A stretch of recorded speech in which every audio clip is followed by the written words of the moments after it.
ನಮಸ್ಕಾರ ವೀಕ್ಷಕರೇ, ನ್ಯೂಸ್7ಗೆ ಸ್ವಾಗತ. ನಾನು ರೀಟಾ. ರಾಮದುರ್ಗದಲ್ಲಿ ರಂಜಾನ್ ಹಬ್ಬದ ಸಂಭ್ರಮ, ಸಾಮೂಹಿಕ ಪ್ರಾರ್ಥನೆ. ಬೆಳಗಾವಿ ಜಿಲ್ಲೆ ರಾಮದುರ್ಗ ಪಟ್ಟಣದ ಹೊರವಲಯದಲ್ಲಿದ್ದ ಈದ್ಗಾದಲ್ಲಿ ಈದ್ ಉಲ್ ಫಿತ್ರ್ ರಂಜಾನ್ ಹಬ್ಬದ ಪ್ರಯುಕ್ತ ಸಾಮೂಹಿಕ ಪ್ರಾರ್ಥನೆ ಮುಸ್ಲಿಂ ಬಾಂಧವರು ಸಲ್ಲಿಸಿದರು. ನಾಡಿನಾದ್ಯಂತ ಇಂದು ಮುಸಲ್ಮಾನರ ಪವಿತ್ರ ಹಬ್ಬವಾದ ಈದ್ ಉಲ್ ಫಿತರ್ ಅನ್ನು ಆಚರಿಸಲಾಯಿತು. ಬೆಳಗ್ಗೆ ಈದ್ಗಾ ಮೈದಾನದಲ್ಲಿ ಧರ್ಮಗುರು ಅವರ ನೇತೃತ್ವದಲ್ಲಿ ಜರುಗಿದ ಪ್ರಾರ್ಥನೆಯಲ್ಲಿ ಭಾಗವಹಿಸಿದ ಜನರು ಅಲ್ಲಾಹನನ್ನು ಸ್ಮರಿಸಿದರು. ಬಳಿಕ ಪರಸ್ಪರ ರಂಜಾನ್ ಶುಭಾಶಯ ವಿನಿಮಯ ಮಾಡಿಕೊಂಡರು. ಅಪಾರ ಸಂಖ್ಯೆ ಹಿರಿಯರು ಮತ್ತು ನೂರಾರು ಮಕ್ಕಳು ರಂಜಾನ್ ಸಾಮೂಹಿಕ ಪ್ರಾರ್ಥನೆಯಲ್ಲಿ ಭಾಗವಹಿಸಿ ಗಮನ ಸೆಳೆದರು. ಒಂದು ತಿಂಗಳ ಕಠಿಣ ವೃತ್ತಾಚರಣೆ ಬಳಿಕ ಈದ್ ಉಲ್ ಫಿತರ್ ರಂಜಾನ್ ಹಬ್ಬ. ರಂಜಾನ್ ತಿಂಗಳ ಹಗಲಿನಲ್ಲಿ ತೊಟ್ಟು ನೀರನ್ನು ಕುಡಿಯದೆ ಕಠಿಣ ವ್ರತದ ಮೂಲಕ ಹಸಿವಿನ ಕಠಿಣತೆಯನ್ನು ಅರಿತರು. ವಿಶ್ವ ಮುಸ್ಲಿಮರೆಲ್ಲರೂ ಸಮಾನರೆನಿಸಿದರು.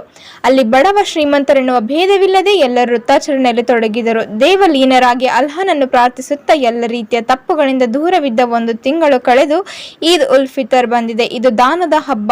ಒಂದು ತಿಂಗಳ ಹಸಿವೆಯ ಪಾಠದಿಂದ ಬಡತನ, ಹಸಿವು ಏನೆಂಬುದನ್ನು ಅರಿತ ಮುಸ್ಲಿಮನಿಗೆ ಈಗ ಬಡವನಿಗೆ, ಹಸಿದವನಿಗೆ ದಾನದ ಮೂಲಕ ಸಹಾಯಿಯಾಗುವುದು ಕರ್ತವ್ಯ.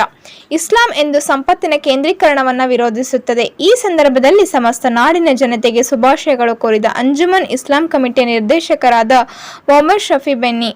ಈ ಸಂದರ್ಭದಲ್ಲಿ ಬಶೀರ್ ಅಹಮದ್ ರೋನ್, ಶಬೀರ್ ಪಠಾಣ್, ದಿವಾನ್ ಸಾಬ್ ಬೈರಕ್ದಾರ್, ತಾಜುದ್ದೀನ್ ಹುದ್ದಾರ್, ಮೊಹಮ್ಮದ್ ಬೇಗ್ ನಿಗ್ದಿ, ಗೈಬೂಬ್ ಸಾಬ್ ಜೈನಿಖಾನ್ ಇನ್ನಿತರರು ಉಪಸ್ಥಿತರಿದ್ದರು. ವರದಿ MD ಸೋಯಲ್ ಬೈರಕ್ದಾರ್, ನ್ಯೂಸ್7 ಕನ್ನಡ, ರಾಮದುರ್ಗ. अंजुमन के जानिब से ईद मुबारक. ಈ ರಂಜಾನ್ ಹಬ್ಬದ ಎಲ್ಲ ಹಿಂದೂ ಬಾಯಿಯವರಿಗೆ ಅಂಜುಮನ್ ವತಿಯಿಂದ ಶುಭಾಶಯಗಳು ಹೇಳುತ್ತೇವೆ. ಅಸ್ಸಲಾಮು ಅಲೈಕುಂ. ಇವತ್ತಿನ ದಿವಸ ಎಲ್ಲರಿಗೂ, ನಾಡಿನ ಸಮಸ್ತ ಜನತೆಗೆ ಈದ್ ಮುಬಾರಕ್, ಈದ್ ಉಲ್ ಫಿತ್ರ್ ಮುಬಾರಕ್. ಇವತ್ತು ರಂಜಾನ್ ತಿಂಗಳದ 30 ದಿವಸ ಉಪವಾಸವನ್ನು ಸಂಪೂರ್ಣವಾಗಿ ಆತ್ಮವಿಶ್ವಾಸದಿಂದ ಪೂರ್ತಿಯಾಗಿ ಮುಗಿಸಿ ಇವತ್ತು ರಂಜಾನ್ ಹಬ್ಬವನ್ನು ಆಚರಿಸಿದ್ದೇವೆ.